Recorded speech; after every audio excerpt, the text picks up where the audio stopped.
Nous acclamons le Seigneur. Gloire à Dieu.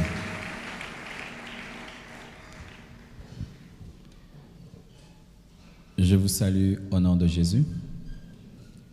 Que Dieu vous bénisse d'avoir sacrifié votre samedi pour être dans la présence de Dieu. Amen. Et il n'y a aucun jour comme un autre. Et dans cette retraite, le samedi est aussi important que le lundi, que le mercredi, le vendredi. Il n'y a pas un jour différent, moins important qu'un autre. Amen. Il n'y a pas de sous-jour dans une retraite, parce que tu ne sais pas quand est-ce que Dieu te parlera.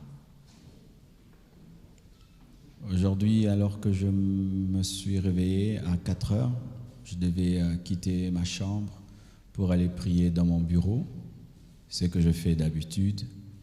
Mais bizarrement, il y a 2 manières d'aller dans mon bureau. Soit je reste dans la maison et je vais directement dans le bureau, soit je sors de la maison et je tourne derrière et j'entre dans le bureau. Et aujourd'hui, bizarrement, j'ai senti le désir de sortir dehors avant d'entrer dans le bureau. Et quand j'ai voulu entrer dans le bureau, l'Esprit m'a dit non, prie dehors. Je me suis assis à la véranda, j'ai commencé à prier. Et puis Dieu a commencé à me parler. Il m'a parlé des années qui viennent, des choses qu'il allait faire dans ma vie, dans mon ministère, et des conditions que je devais remplir pour que cela se manifeste. Et pendant qu'il me disait ça, que Dieu vraiment soit loué pour ce jeune homme, je ne sais pas c'est qui. Il y a un jeune garçon, je crois à 5 heures du matin, 5h30, je ne sais plus, qui a commencé à prêcher sur l'avenue. Et j'ai là entendu qu'il commençait au coin de l'avenue, en Lingala, comme autant d'autres fois, de ces jeunes qui prêchaient la nuit. Ils prêchaient devant chaque maison. Et il avançait vers ma maison. Quand il est arrivé devant, il a dit tout ce que Dieu m'a dit. Je vous assure, Dieu existe. Il a parlé en Lingala. Lui, je suis sûr qu'il était dans sa prédication. Mais la partie là, c'était pour moi. Et il ne savait pas que j'étais de l'autre côté, en train de prier. Dieu m'a parlé au travers d'un inconnu. Je ne connais pas son visage. J'ai entendu une voix. Il a crié, il a dit tout ce que Dieu m'avait dit. Et puis il est parti. Et puis j'ai plus entendu sa voix.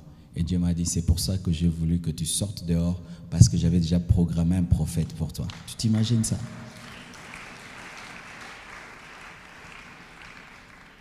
Non. Soyez des personnes dirigées par le Saint-Esprit. Laissez-vous pousser par l'Esprit.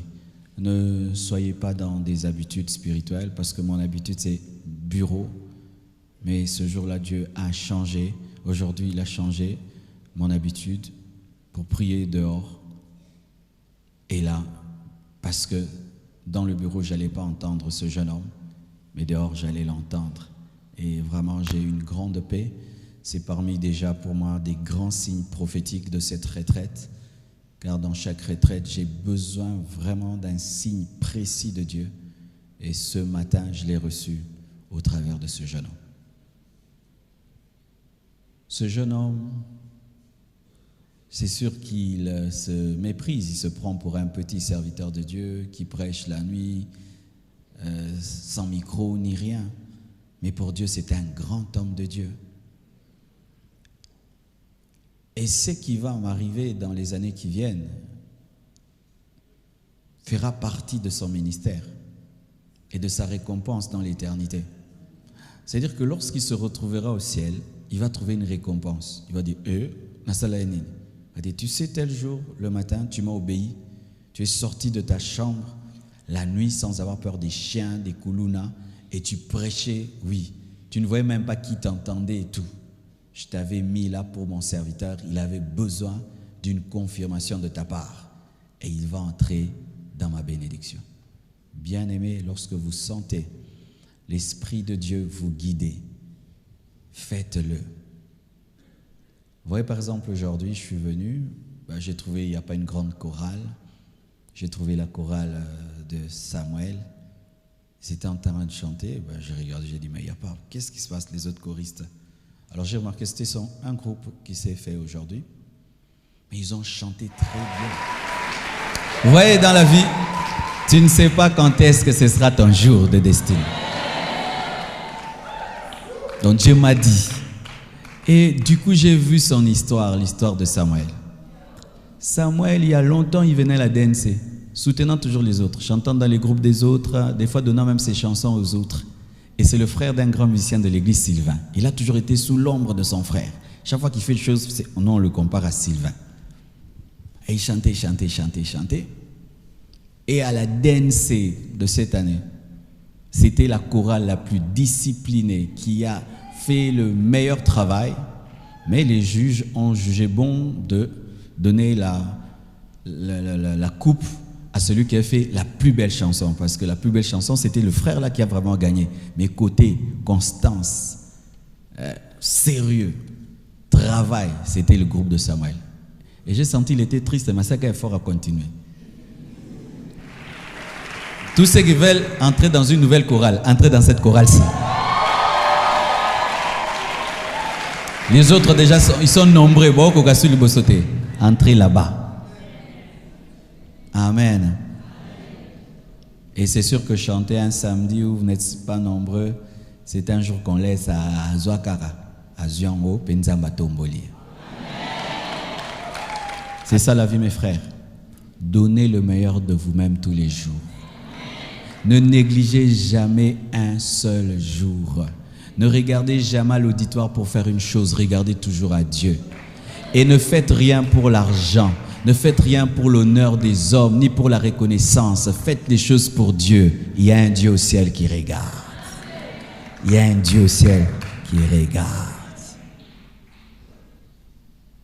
Un jour, j'étais invité à Brazzaville.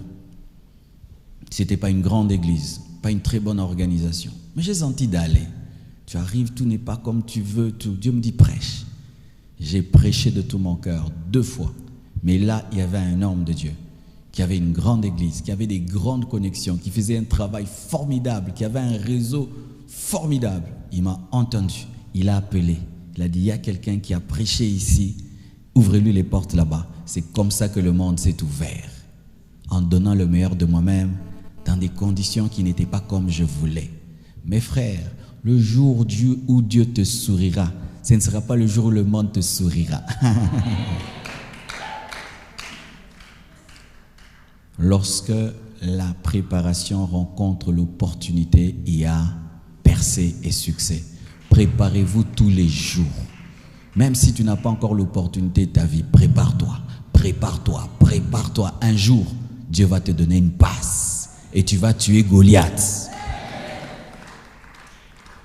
Ce n'est pas encore le message, mais je sens que je devais vous le dire. Et je crois que Dieu a utilisé tout ceci, enfin déguiser quelqu'un qui est négligent, quelqu'un qui ne se prépare jamais, quelqu'un qui prie mais sans attendre l'exaucement. Comment on attend l'exaucement? En donnant tous les jours le meilleur de soi-même. Lorsque j'attends recevoir, je tends la main. Si tu attends recevoir, tu dois tendre la main, tendre ton potentiel tous les jours. Tu tends un jour. Car sachez que la plupart des bénédictions que nous recevons sur la terre, 90% passent par des hommes. Alléluia, passe par des hommes. Vérifie les grandes choses qui te sont arrivées. Tu vas voir quelque part, il y a un homme. Même ta naissance, il y a un homme. Ta venue sur cette terre, il y a un homme. Faites bien toujours. N'ayez jamais un jour de négligence. Vous vous donnez à moitié, à peu près. Et lorsque même, je sens de le dire, pour vous qui travaillez à côté de moi, ne faites rien pour moi. Ne faites rien pour m'épater. Ne faites rien pour m'impressionner. Faites tout devant Dieu. Un jour, Dieu se souviendra de vous. Alléluia. Acclamons le Seigneur.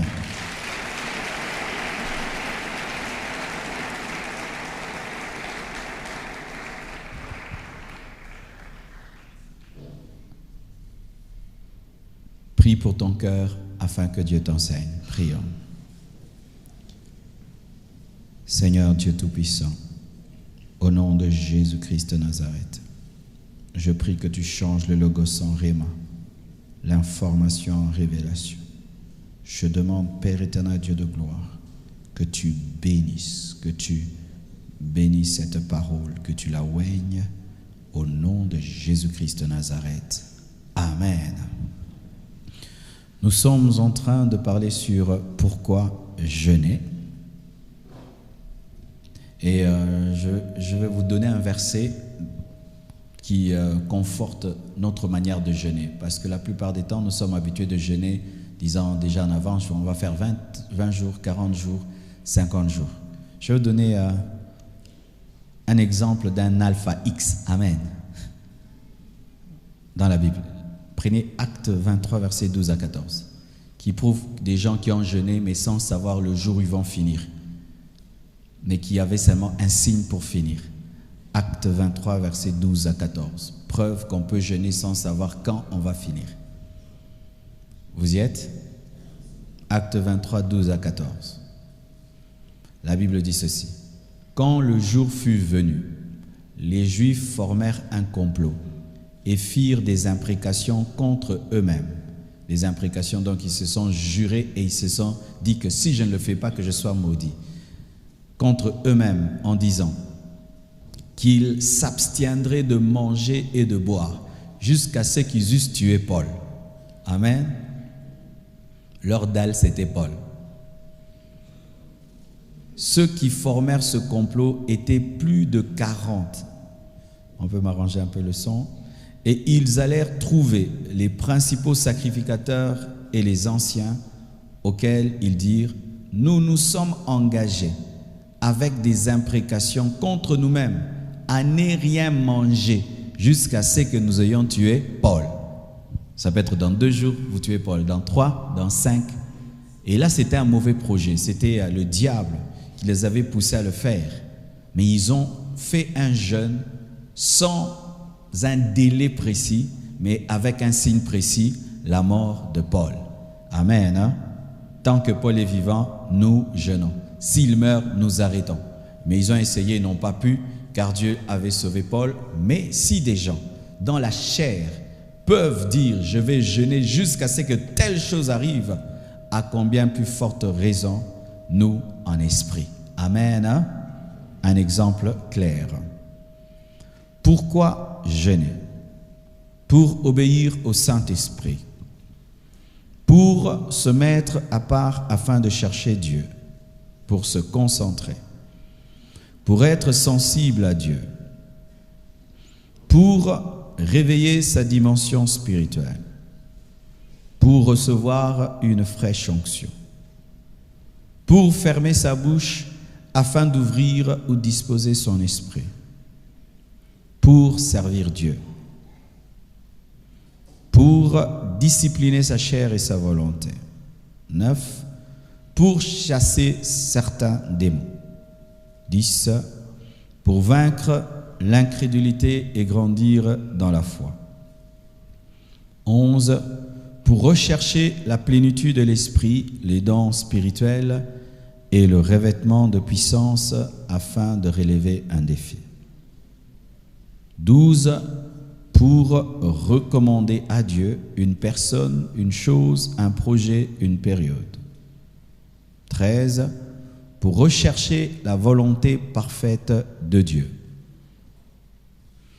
14.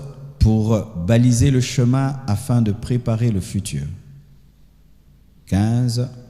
Pour être seul avec Dieu. 16. Pour manifester devant Dieu l'état de son âme ou l'état de son cœur, sa tristesse, son abattement, son fardeau, sa soif, son désir ardent, son agonie, etc. 17. Pour chercher le réveil spirituel et une grande moisson d'âme. 18. Pour surmonter une tentation. C'était tout. Amen. Nous allons lire Éphésiens 6, versets 18 à 19 pour ce soir. Éphésiens 6, 18 à 19. La Bible dit « Faites en tout temps par l'Esprit toutes sortes de prières et de supplications. Veillez à cela avec une entière persévérance et priez pour tous les saints. Priez pour moi, afin qu'il me soit donné, quand j'ouvre la bouche, de faire connaître hardiment et librement le mystère de l'Évangile. Que Dieu bénisse sa parole. Asseyez-vous.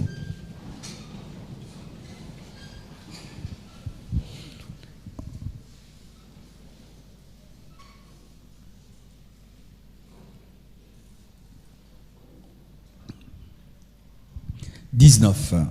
Pourquoi jeûner? Pour que l'Évangile soit prêché avec puissance, liberté et efficacité. » Bien-aimés, se tenir là et parler à une foule, ce n'est pas facile. Je me souviens, lorsque j'ai eu à prêcher ma première prédication devant une foule, c'était une foule de 11 personnes. Alléluia. Une foule de 11 personnes.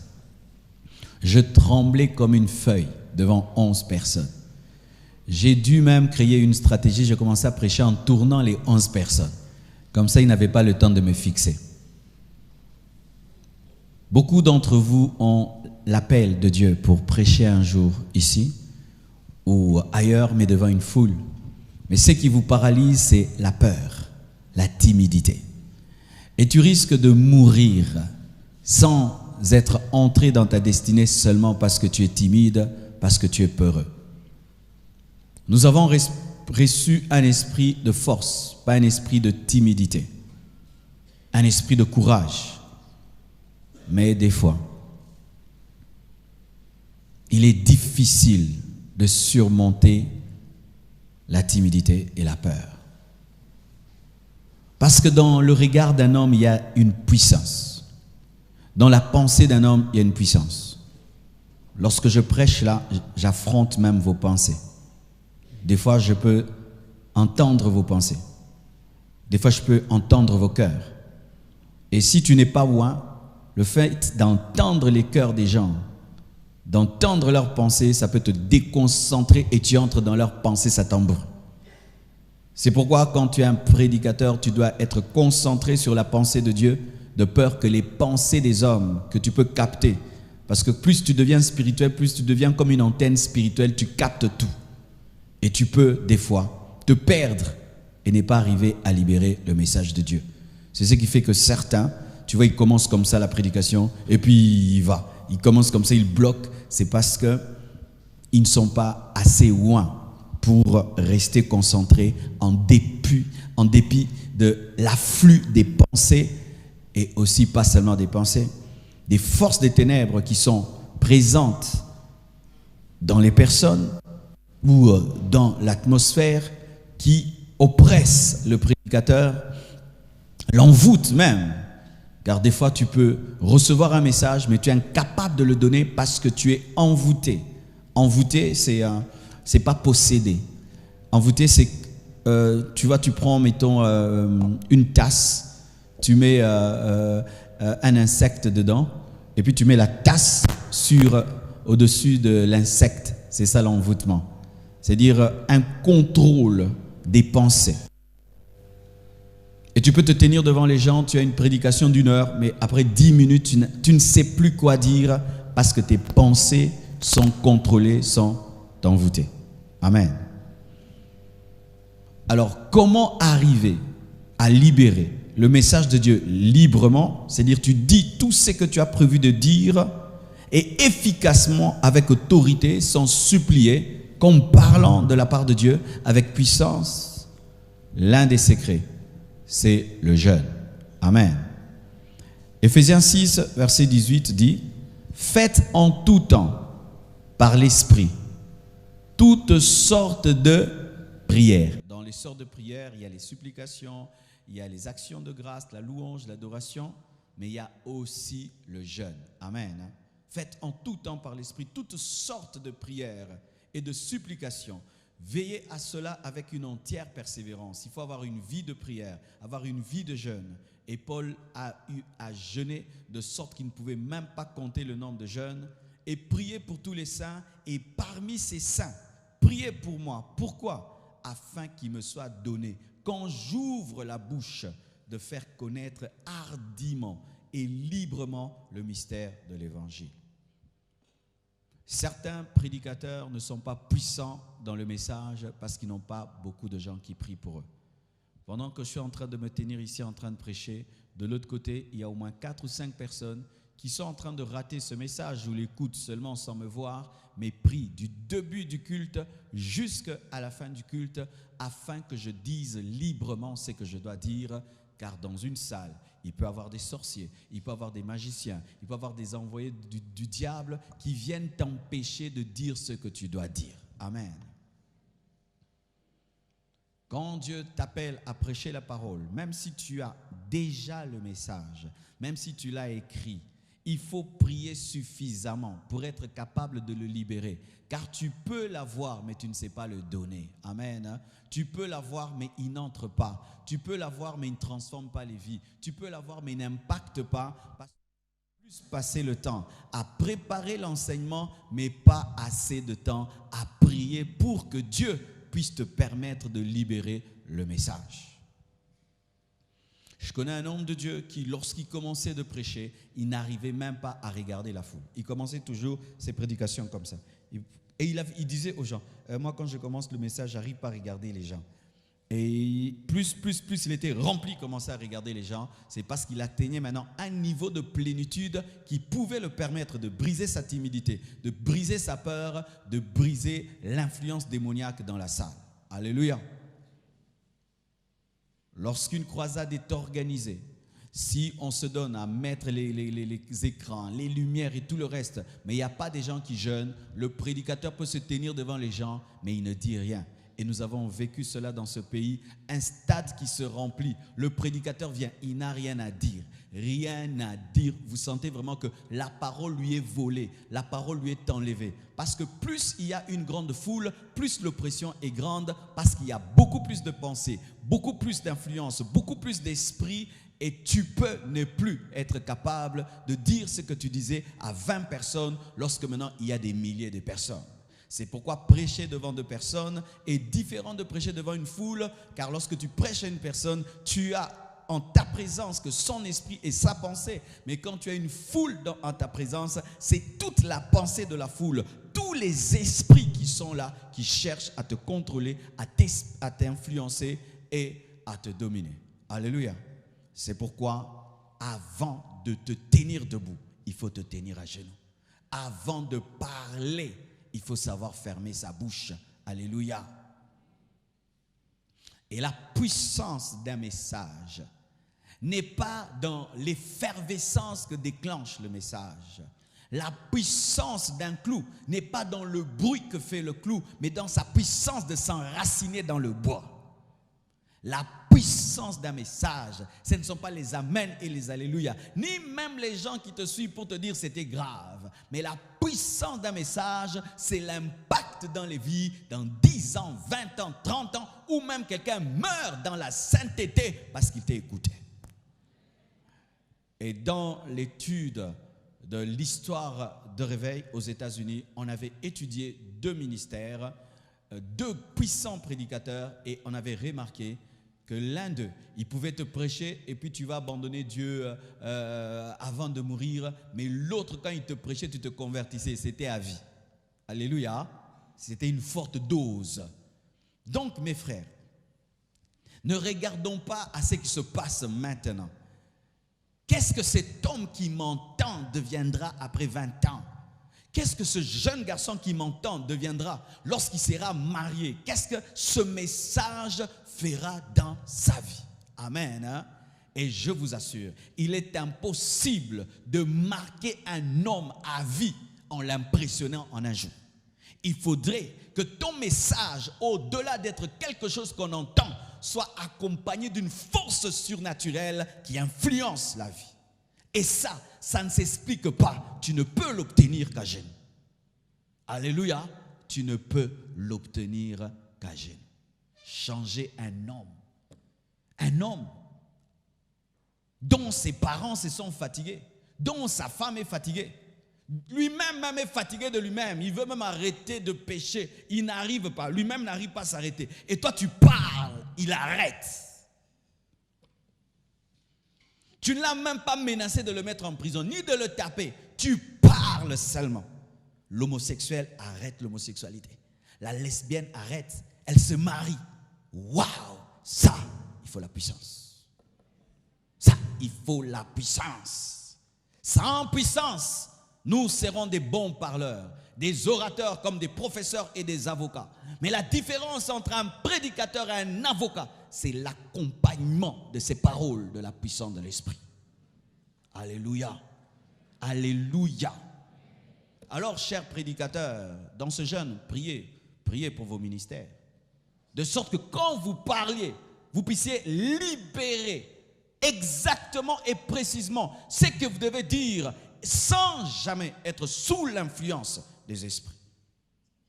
C'est pourquoi un prédicateur, tu dois être têtu, tu dois être autoritaire, parce que des fois tu peux percevoir l'esprit des gens qui s'opposent à ton message, mais en dépit de ça, tu dis ce que tu dois dire. C'est l'une des choses qui m'est arrivée en Côte d'Ivoire. En Côte d'Ivoire, mes frères, ce qui est arrivé là avec l'église catholique, je n'avais pas prévu. Je prêchais simplement que Jésus est le cep. Je prêchais Jésus est le cep. En dehors de Jésus, il n'y a pas d'autre chemin. Il n'y a pas d'autre chemin. Et puis je fais seulement une petite parenthèse. Comme Marie n'est pas le cep et Marie n'est pas le chemin. Je voulais passer. Quand j'ai voulu passer, j'ai senti leurs esprits. J'ai entendu leurs pensées. J'ai senti une opposition. Oh, je dis comment je suis en train de parler à des enfants de Dieu, mais quand je parle de Marie, au lieu que je sente la joie, je suis en opposition. J'ai insisté.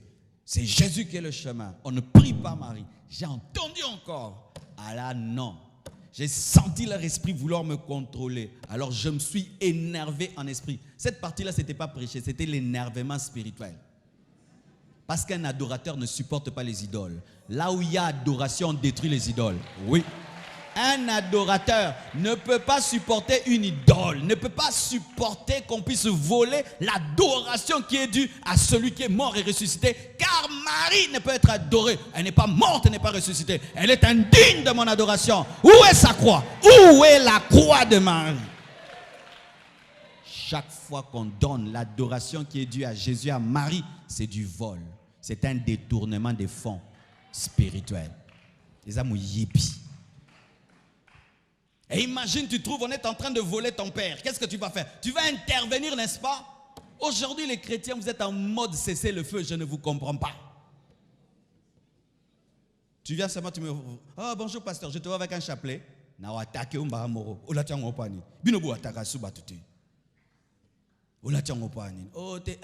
expliquez dans la Bible. Frère, vous pensez qu'au ciel, ce sera l'écuménisme? Il n'y aura que les adorateurs de Jésus. Aucun adorateur de Marie n'entrera au ciel. Vous savez ça? Tu peux être dans un endroit. Tu parles seulement un peu de la franc-maçonnerie. Tu sens un esprit s'opposer à toi. Sache que là, il y a une force de ténèbres franc-maçonne qui veut s'opposer à ton message. Cogne là. Cogne encore. Cogne encore. Si tu vas finir en prison, va glorifier Dieu en prison. Si tu mourras là-bas, va au ciel. Ah oui. Je vous conseille de lire la Bible, de la relire et de la relire. Je suis en train de relire les Actes des Apôtres. Vous savez, après des années, j'ai lu, je ne sais pas combien de fois le livre des Actes des Apôtres. Je viens encore de relire, mais c'est comme si c'est la première fois que j'ai lu le livre des Actes des Apôtres. Vous ne pouvez savoir à quel point Paul ressemblait à Jésus. Si vous étudiez la vie de Paul, vous étudiez la vie de Jésus, je vous assure beaucoup de similitudes. Cet homme avait atteint le niveau d'être comme Christ. Comme Christ. Comme Christ. Prêt à mourir pour la vérité. Alléluia. C'est pourquoi, chers intercesseurs de l'Église, prenez au sérieux le travail que vous faites. Et c'est dommage que pendant que je suis en train de prêcher, qu'il n'y ait que 4 personnes. Dans une église de 7000 personnes, il ne fallait pas qu'il y ait que 4 personnes ou 5 personnes qui sont en train de prier derrière là-bas. Il fallait qu'il y ait au moins 50 personnes dans chaque culte. J'étais dans une église en Côte d'Ivoire. Ils ont un programme qu'ils appellent H24. Ils ont une salle et nous allons construire cette salle dans cette église. Ils appellent ça H24. Dans cette salle, on prie 24 heures sur 24 heures. Chaque fois que tu vas dans cette salle, tu trouves quelqu'un en train de prier. Il y a un programme d'une heure, de 0 heure à 0 heure. Ils prient tout le temps pour le réveil. Et nous allons faire ça, une chambre de prière ici, pour engendrer des guerriers dans la prière. De la même manière que la lampe ne devait jamais s'éteindre, la prière ne s'arrêtera jamais plus dans cette église. Alléluia. Chers intercesseurs, si vous avez arrêté de prier et si vous êtes devenus des intercesseurs de nom, faites très attention. Nous avons besoin de vos prières pour prêcher librement, avec hardiesse et autorité, le message que Dieu nous a donné. Car sachez qu'un homme de Dieu peut des fois se lasser de son message. Il peut l'oublier, il peut arrêter de le prêcher, il peut s'en fatiguer. Mais lorsqu'il y a des hommes qui prient tout le temps, ce message est renouvelé dans sa bouche. Intercesseurs, faites votre travail. Et aussi pour vous qui êtes à l'école des ouvriers, c'est pas bien que vous tous, en sortant de l'école des ouvriers, tous voulez entrer dans la chorale. On a besoin des intercesseurs dans cette église. Connaissez-vous les personnes les plus humbles des églises? Qui connaissent? Première personne, les plus humbles dans les églises. Ce sont ces frères, lorsque vous entrez à l'église, sont dans les toilettes. Essuient les toilettes. Ce sont les hommes les plus grands de cette église. Ils sont même plus grands que moi. Vous savez ça? Vous savez que les gens qui lavent des toilettes sont plus grands que moi? Oui. Je les respecte. Parmi les gens que je crains dans cette église, ce sont les gens qui lavent les toilettes. Dernièrement, je suis entré dans l'église, j'ai regardé, j'ai vu une belle fille assise dans les toilettes et un beau garçon. Ils sont là seulement pour nettoyer après que toi, tu puisses être passé par là. Mais c'est écrit dans la Bible. Qui est le plus grand d'entre vous? C'est celui qui est le serviteur de tous. Qui sont les serviteurs de nous tous ici? Quelle est la chose la plus basse sur la terre? C'est les toilettes, non? Qui lave les toilettes ici? Tenez-vous debout. C'est vous qui lavez les toilettes? Je vais prier pour vous à la fin du culte. On ne leur paye pas. Par amour pour Dieu. Pendant que vous écoutez la parole et sont dans les toilettes, dans ces odeurs-là. Alors que chez elles, peut-être, on ne l'en voit pas. Elle dort dans une chambre climatisée. Mais elle vient à l'église. Elle lave les toilettes. Il y a une sœur de l'église qui a reçu son mariage comme ça. Elle est allée dans les toilettes, laver les toilettes. Et le frère aussi est allé laver les toilettes. L'amour est né dans les toilettes. Et c'est son mari. Alléluia. Et bizarrement, c'est le premier culte, le premier mariage que nous avons béni dans cette église quand on avait arrangé ceci. Dieu les a réservés le plus beau temple. Pourquoi? Ils ont accepté la saleté pour vous et Dieu leur a donné la beauté.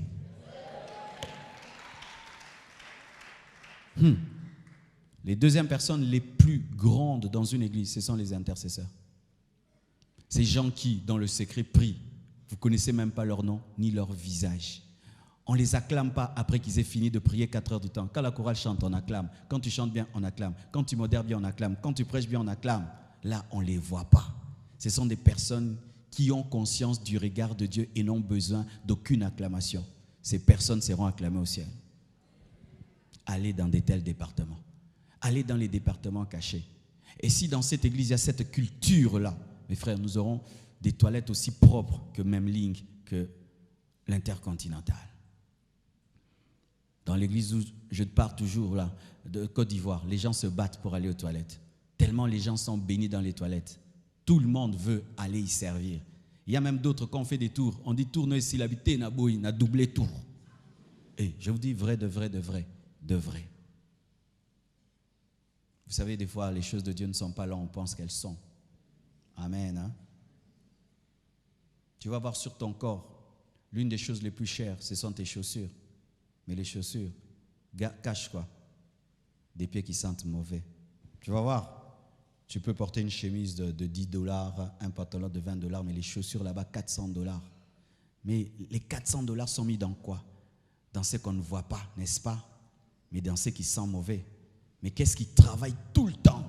Tes pieds, tu es debout, debout, debout, tu marches. Parmi les muscles les plus développés sur le corps, ce sont les mollets et les cuisses, parce que ça travaille tout le temps. C'est caché, ça porte tout le monde, mais regarde le visage, on le voit. Mais les pieds portent tout. Mais Dieu honore aussi les pieds qui s'humilient pour les autres en donnant des belles chaussures. La nature nous enseigne. Je veux que dans cette église, qu'il y ait un esprit où on aime les choses humbles, les choses simples, les choses invisibles, pas toujours à épater, à impressionner, car sachez mes frères qu'au ciel, nous serons très étonnés. Et je vous dis encore la vérité. Les plus grands de cette église, ce n'est pas moi. Le plus grand dans cette église, c'est celui qui lave les toilettes là-bas. Je dois faire l'effort na mekapé kuna pour aller que l'angate. Si on pouvait même se battre pour les bénédictions, pour les vraies bénédictions devant Dieu, vous verrez mes frères et sœurs.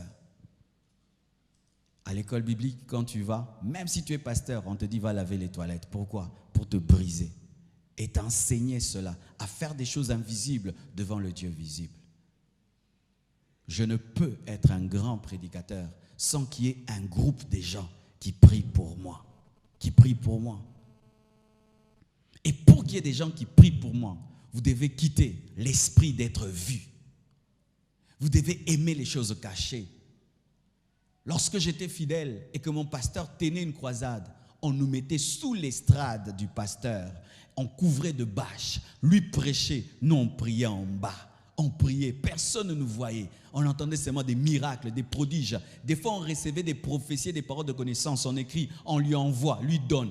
C'est comme si c'est lui qui voyait. Quand seulement tu prends le croissant, tu mets dans la bouche, tout le corps s'en empare. Quand tu as une révélation, ce n'est plus ta révélation, c'est la révélation du corps. Nous avons besoin de la compassion des gens maintenant qui prient et qui jeûnent pour qu'on puisse prêcher librement. Vous voyez mes frères, plus une église grandit, quand on construit, c'est comme si dans les bâtiments, dans les ciments, il y a un esprit de lourdeur. Oui, j'ai connu une église qui n'avait que des tôles et des bois. Quand j'allais prêcher là-bas, quelle onction, quelle présence. Quand cette église commence à construire et tout, tu ne vois plus ça. Je pose un exemple, parce que la beauté d'une église, ce n'est pas le ciment, c'est la présence de Dieu. Et la présence de Dieu ne peut être manifeste que s'il y a des gens qui jeûnent et qui prient dans le secret, sans acclamation ni reconnaissance.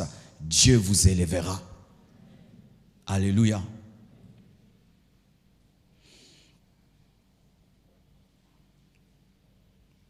Un secret. Lorsque tu es prédicateur et tu montes en chair et tu sens que tu as un message puissant, mais tu n'arrives pas à le libérer parce que tu sens une pesanteur sur ton esprit, des fois, prends autorité d'abord sur les démons et puis continue. Amen. Tu n'es pas obligé de prêcher lorsque tu sens que tu n'arrives pas à libérer le message. Prends autorité et puis continue, car des fois, c'est une puissance des ténèbres qui est presque face à toi que tu ne vois pas, que tu dois briser. Amen. C'est pourquoi ne soyez jamais comme des robots qui font toujours pareil. Je chante d'abord, je prêche. Je prie. Non, des fois, tu dois mener l'église dans un combat spirituel avant de prêcher si tu sens que l'atmosphère est saturée d'esprits impurs. Amen. 20e. Pourquoi jeûner et prier? Pour huiler ou faire fonctionner les armes spirituelles. Qui connaissent les armes spirituelles? Qui ne connaissent pas? Ok. Éphésiens 6, verset 10 à 18. La Bible dit ceci. Au reste, fortifiez-vous dans le Seigneur et par sa force toute puissante. Revêtez-vous de toutes les armes de Dieu, afin de pouvoir tenir contre les ruses du diable. Car nous n'avons pas, à lutter contre la chair et le sang, mais contre les dominations, contre les autorités, contre les princes de ce monde de ténèbres, contre les esprits méchants dans les lieux célestes. C'est pourquoi prenez toutes les armes de Dieu, afin de pouvoir résister dans le mauvais jour et tenir ferme après avoir tout surmonté. Tenez donc ferme. Ayez à vos reins la vérité pour ceinture, revêtez la cuirasse de la justice, mettez pour chaussure à vos pieds le zèle que donne l'évangile de paix, prenez par-dessus tout cela le bouclier de la foi, avec lequel vous pourrez éteindre tous les traits enflammés du malin. Prenez aussi le casque du salut et l'épée de l'esprit, qui est la parole de Dieu. Faites en tout temps par l'esprit toutes sortes de prières et de supplications.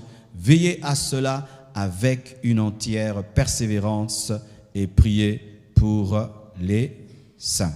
Amen. Voici, Paul encourage les Éphésiens à se revêtir des armes spirituelles et il utilise l'image d'un guerrier de son temps. les chaussures qui sont les ailes de l'évangile, la ceinture qui est la vérité, la cuirasse, la justice, le bouclier, la foi. Toutes ces armes sont efficaces et sont bonnes, mais ne peuvent fonctionner que si tu pries et tu jeûnes. Je reviens au verset que j'ai donné. Faites en tout temps par l'Esprit toutes sortes de prières et de supplications. Tu peux avoir l'épée de l'Esprit, la parole.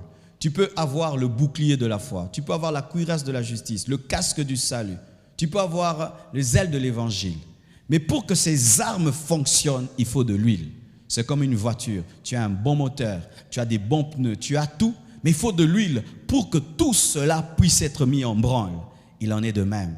Tu peux avoir toutes les armes de Dieu, mais si tu ne pries pas, tu ne jeûnes pas, ces armes ne se manifestent pas. C'est quand vous voyez quelqu'un, il connaît beaucoup la Bible, mais il ne prie pas beaucoup, mais il ne vit pas beaucoup de miracles. Tu peux voir quelqu'un, il a une vie de sainteté, il craint Dieu, la justice, mais il ne prie pas et il ne vit pas la main de Dieu. Pour que tu bénéficies de ta justice, de ta foi, que tu bénéficies de ta connaissance de ta parole, de la parole, du zèle que tu as, il faut que tu pries. Amen. Hein? C'est ce qui te permet de bénéficier de ce que tu as.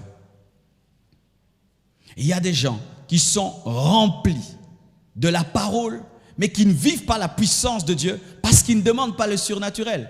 Tu vois quelqu'un, il connaît la Bible, mais aucun miracle dans sa vie. Tu vois vraiment ce frère-là, il est bien, mais il ne vit pas la puissance de Dieu parce qu'il ne prie pas. Pour huiler les armes, pour les faire fonctionner, pour te permettre d'en bénéficier. Tu connais un verset, mais tant que tu ne le réclames pas dans la prière, il ne va pas te bénéficier. Mais quand tu connais la promesse de Dieu, maintenant tu pries en fonction de la promesse de Dieu. L'épée de l'esprit que tu as, maintenant va agir.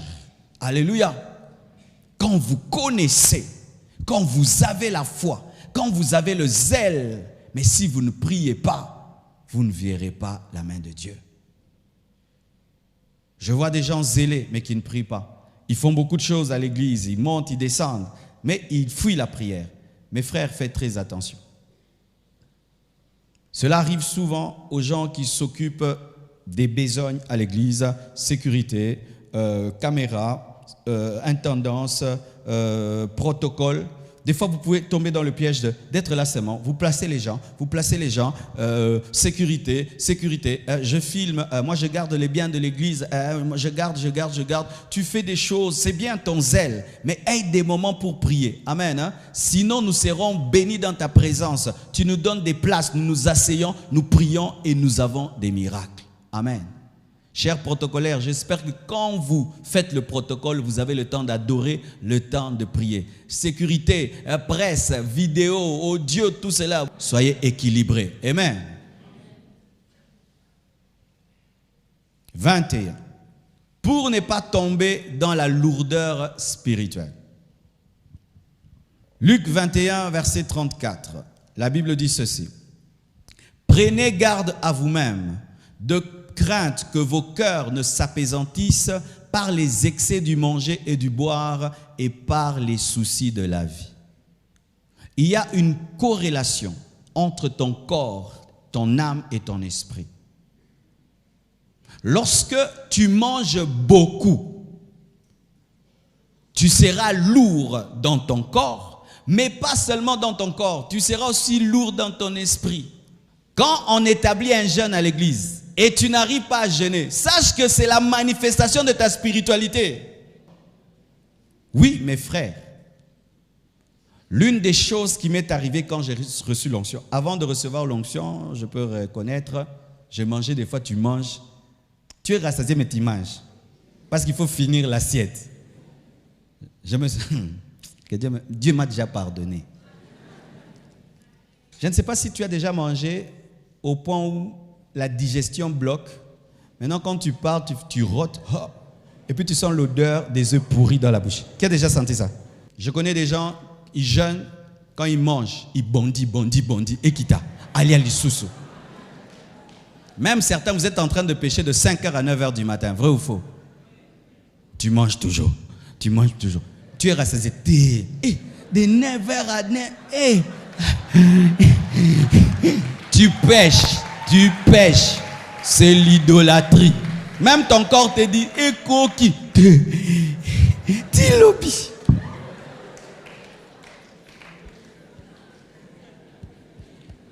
Comment maintenant quelqu'un comme toi, tu peux diriger le Congo? Tu ne résistes pas devant la nourriture. Du riz, du pondou te font tomber. Maintenant, si tu vas en Martinique, tu trouves une antillaise. C'est pourquoi vous voyez la tentation de Satan. Il demande à Jésus de changer la pierre en pain. Donc, il veut vaincre le Seigneur par du pain. Lui qui est le pain de vie.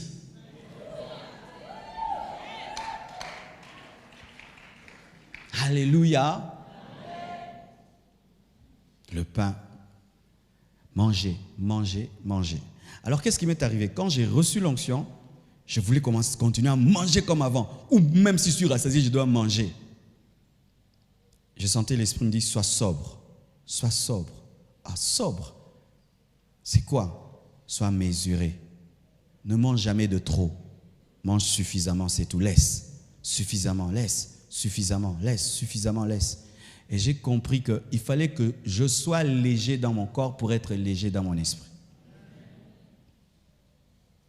Mes frères et sœurs, n'est-ce pas que vous ressentez une légèreté même en esprit? Quand tu veux prier, tu vois, ça vient, n'est-ce pas? Quand tu te tiens devant Dieu, tu peux durer.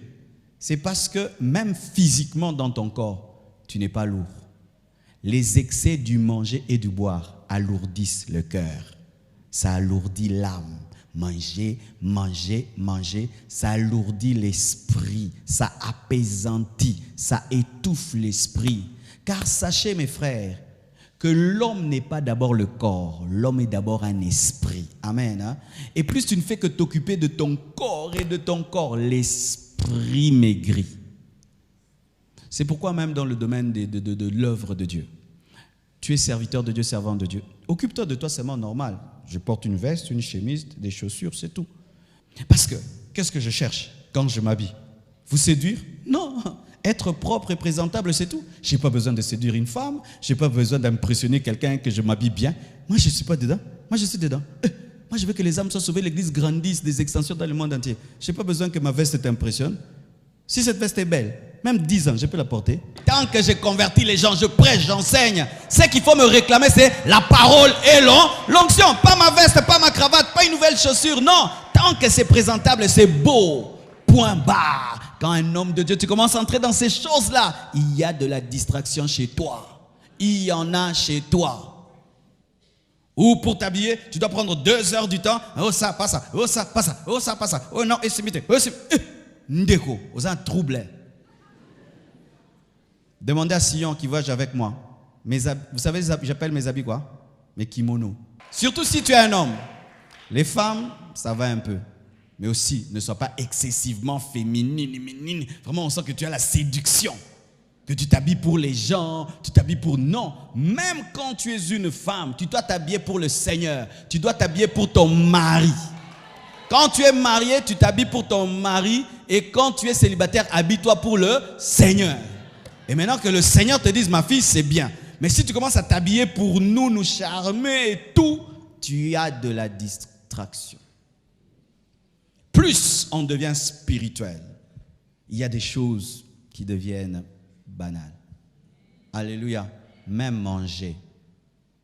Quelqu'un qui est spirituel ne peut pas se battre pour la nourriture. Ne peut pas se chamailler pour la nourriture. Tu es encore au niveau, tu te chamailles pour la nourriture. Tu es vraiment un bébé spirituel. Pire même des hommes mariés qui font ça. Fâché contre sa femme. Foufouna et Tebaki. Hé, un homme spirituel. Jamais. Demandez à maman Blanche.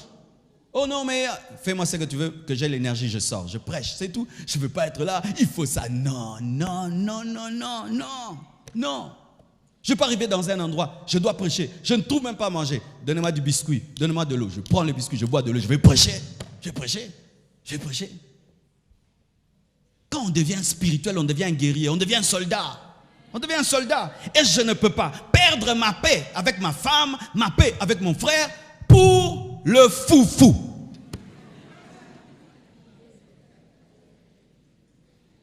Ce sont des choses, plus tu commences à grandir, ça devient banal. Si tu vois quelqu'un se dire spirituel, mais tu vois, il est attaché à la nourriture, sache qu'il est encore un enfant. Il est encore un enfant.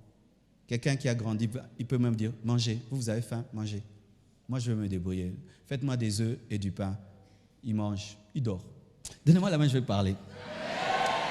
C'est samedi. Amen, hein? C'est samedi. Une fois, je suis allé dans une fête. Je me suis rendu compte, c'est comme si la nourriture des fêtes est envoûtée. Vous savez pourquoi? Tu peux être chez toi à la maison, tu as 6 bouteilles de Fanta, 10 bouteilles de Coca, ça ne te dit rien. Mais si tu vas à la fête, sikri au côté. Quand il faut se servir, tu vois les gens se servent comme s'ils vont mourir, manger et mourir. Ils mélangent les mélangeables. Ils ajoutent. Tu vois, l'assiette est petite comme ça, mais comme ces camions-là qu'on surcharge. Ils prennent des choses qui ne vont même pas finir. Un païen peut faire ça, mais toi, un frère, je te vois dans une fête, tu te sers comme ça. Je peux savoir à quel niveau spirituel tu es. Tu es un bébé. Frère, aussi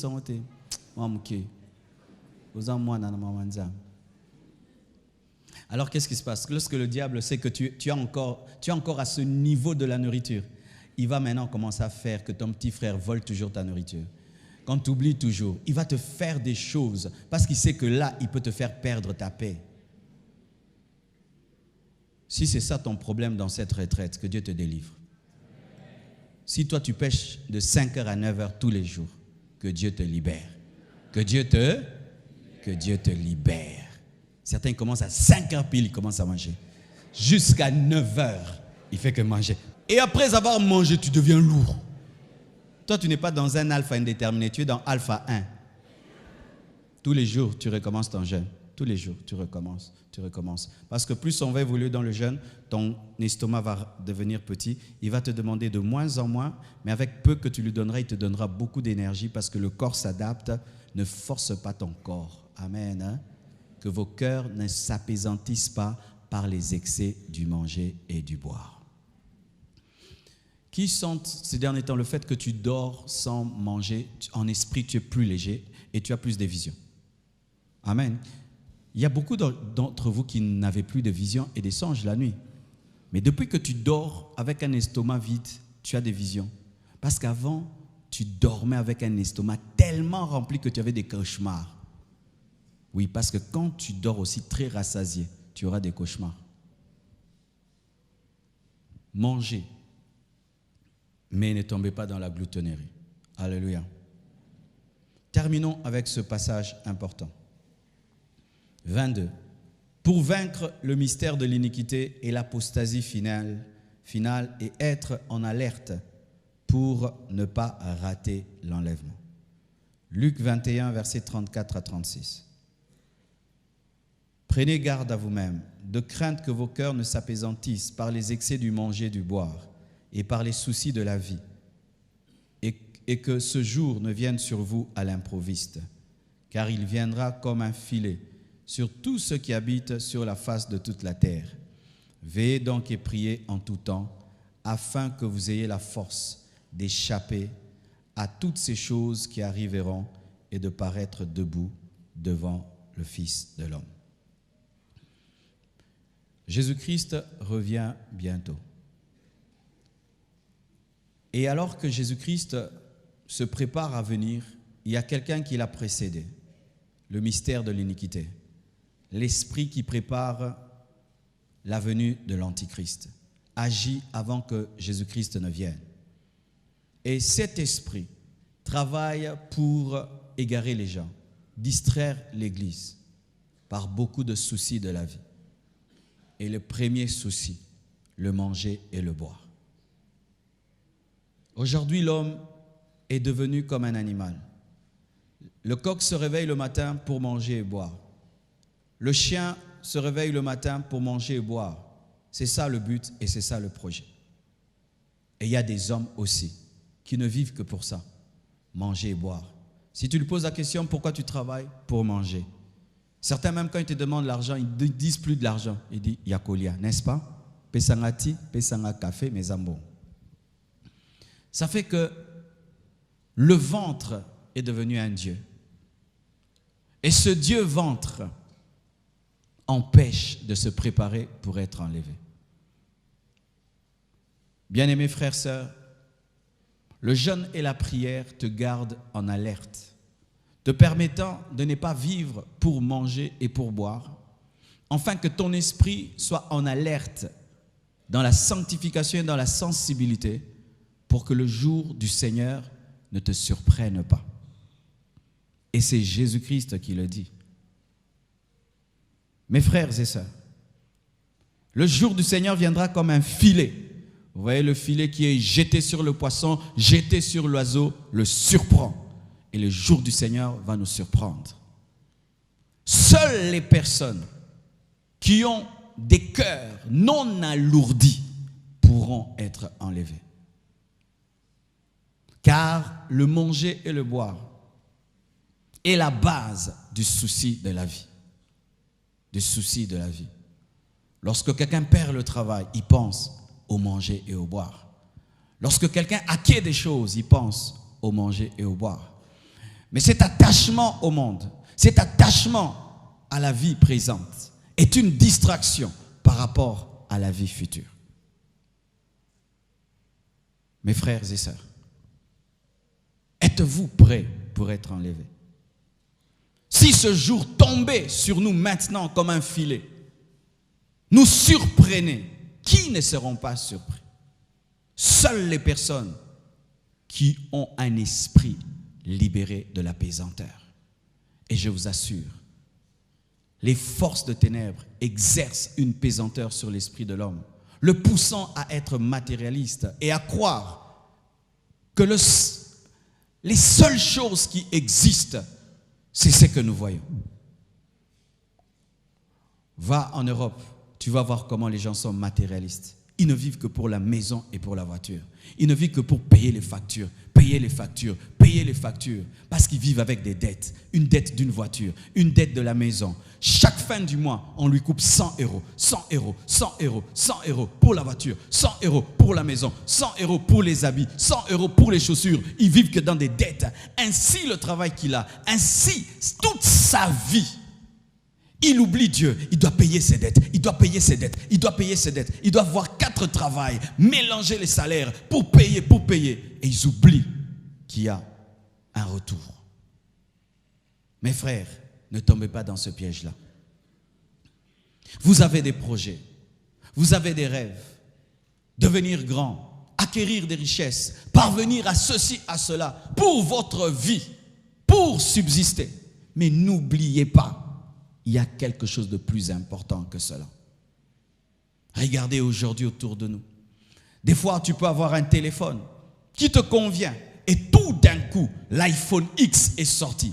Partout, on montre l'iPhone X, l'iPhone X, l'iPhone X. Et tu as un bon téléphone Samsung qui va bien. Il est bien sur Internet, il appelle bien. Du coup, je dois voir l'iPhone X, je dois voir l'iPhone X. Et d'un côté, on montre une nouvelle voiture qui est à la page. Je dois aussi avoir cette voiture. Et puis on montre une montre qui est à la page, des chaussures qui sont à la page, quelque chose qui est à la page. Je dois avoir. Toutes ces publicités viennent pour apaisantir nos esprits. Mais quand tu veux vaincre cette pesanteur, sois un homme qui jeûne et qui prie.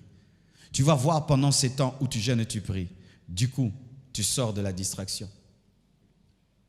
Aujourd'hui, c'est la fête d'anniversaire de mes 2 enfants. On les a amenés quelque part. Ce sont des enfants, on ne va pas le faire jeûner de force. On les a organisé quelque chose avec leurs enfants de l'école. Ils sont venus là. Et ils mangent, ils jouent. Mais toi, tu es en dehors de tout ça. Tu bois de l'eau et ils jouent à leur jeu. Bizarrement, tu te rends compte que 16 heures, j'entre dans la voiture, je viens à l'église. Ça me rappelle qu'au-delà de tout ce qui existe, il y a l'éternité. Tu vas dans une fête, tout le monde mange. Et toi, tu es là, tu ne manges pas. Ça t'enseigne que tu es différent. Alléluia. Ça t'enseigne que tu es mis à part. Ça te rappelle que tu es l'épouse du Seigneur. Le jeûne fait ça. Toute la maison mange. Toi, tu ne manges pas. Ça t'enseigne que toi, tu as une alliance avec quelqu'un et quelqu'un qui revient. C'est ça le jeûne. Le jeûne prépare à l'enlèvement. Le jeûne a de l'implication implication sur l'éternité. Ah oui, mes frères et sœurs, parce que c'est au-delà de ne pas manger, c'est avoir conscience des choses spirituelles, avoir conscience de ton époux. Je connais des sœurs qui, 3 jours avant leur mariage, arrêtent de manger normalement pour qu'à robe et fanda. Vrai ou faux? Oui. Quand vous voyez une sœur bien dans la robe, demandez-la. Il y a beaucoup. La robe est tellement belle. La monitaille nae, à kokonda, bamsuku basala la sport, à lieuté. Pour koka robe. Mais il y a une robe qui dépasse la robe de la mariée. Il y a la robe de la justice que Jésus-Christ me donnera ce jour-là. Et si je dois payer le prix de mener une vie de jeûne et de prière pour que cette robe me convienne, je payerai le prix. Car moi aussi, j'attends un mariage avec le roi des rois, le Seigneur des seigneurs. C'est pourquoi, mon frère, que personne ne te dise, frère Okondi, oh Miko Ebimi, frère Ebima. Alors que l'homme extérieur se détruit, l'homme intérieur se renouvelle de jour en jour. Alléluia. Nous, on nous a insultés à cause des jeunes. Moi, j'ai jeûné jusqu'à avoir 45 kilos. Un jour, je vais vous mettre mes photos quand j'ai commencé, mes frères, l'église. Je veux chercher quelqu'un qui avait ma taille ici. Les frères. Même lui, je ne vois pas. Je ne vois personne qui avait ma taille. Peut-être j'avais la tête de la sœur. La sœur, tenez-vous debout. Mais en homme, j'étais comme ça. Pasteur d'une église. Un jour, mon père me regarde et dit, toi, tu pèses maintenant combien de kilos? 15 kilos, 20 kilos. J'étais devenu vilain. Oui, bimi, quoi, bimi. J'ai regardé une de mes photos. J'étais dans le jeûne, j'ai regardé. C'était quoi? Je ne voyais même pas que j'avais perdu. Tu portes une veste, tu deviens comme un porte-manteau. Oui. Et Fandikara. Ah, Jésus. Je me souviens, j'étais entré dans un long jeûne, j'avais tellement maigri. Et puis je suis allé dans une église. On a mis un autre pasteur, il a prêché. Moi, on m'a regardé, j'étais mince, la veste plus grosse que moi, sur la chaise de mon aramuto au Koufa. On m'a dit, qu'est-ce qu'il y a? On me le laisse prêcher. Et puis à la fin, on a eu pitié de moi. On dit, frère, prie même un peu. Je me suis levé. J'ai appelé les intercesseurs. J'ai dit, faites, tournez-moi. Ils m'ont tourné. J'ai fait seulement ça. Tout le monde partait.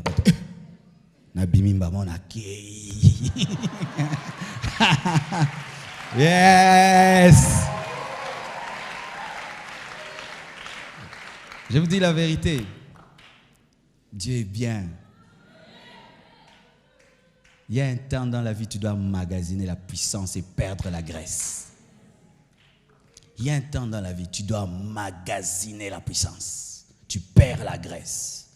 Tu dois magasiner la beauté intérieure et tu perds la beauté extérieure. Ah, je vous dis mes frères, même les sœurs, des fois vous vous abîmez avec des masques. Certains vous mettez même des trucs noirs sur le visage. D'autres vous mettez des carottes, des choses. Mais quand ils vont enlever ça, la peau devient belle. Moi aussi j'aimais le maquillage spirituel. Pendant que je m'abîme là, quand je vais revenir plus puissant qu'avant. Mes frères, ces lois-là existent aussi dans la spiritualité. Jésus, quand il meurt, il est arrêté, son corps bloqué à un endroit. Quand il ressuscite, ce corps traverse les murs. Il devait accepter de mourir, comme s'il reculait, mais pour avancer. Mes frères et sœurs, un événement nous attend, le retour de Jésus. C'est pourquoi je vous demanderai, ayez une vie de jeûne. Même après ce jeûne, ayez vos jeûnes personnels. Moi, j'ai tellement aimé ce régime, j'aimerais le continuer. Mais ajouter peut-être des fruits vers 15h, 16h et boire peut-être un peu de lait sans sucre la nuit. Alpha éternel. Alléluia.